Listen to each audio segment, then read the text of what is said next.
Test ম্যাচের চতুর্থ ইনিংসে রান তাড়া করে জিতে গিয়েছে দল, কিন্তু সেই দলের ব্যাটসম্যানদের ওই ইনিংসে একটি রানও করতে হয়নি।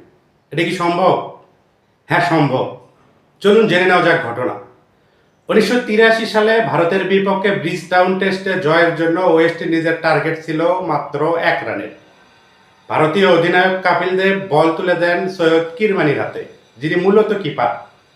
ভারতের ইতিহাসের সেরা কিপারদের একজন এই কিরমানি। তিনি প্রথম ডেলিভারিটি করেন নো বল, আর 10 উইকেটে জিতে যায় ওয়েস্ট ইন্ডিজ। দুই ওপেনার গর্ডন গ্রিনিজ ও ডেসমন্ড হেইন্সকে কোনো রানই করতে হয়নি। টেস্ট ক্রিকেটে এমন ঘটনা আছে আরও একটি, যেখানে চতুর্থ ইনিংসে রান তাড়া করে জিততে ব্যাটসম্যানরা একটি রানও করেননি। 2010 সালে বাংলাদেশের বিপক্ষে মিরপুর টেস্টের চতুর্থ ইনিংসে ভারতের টার্গেট ছিল 2 রানের।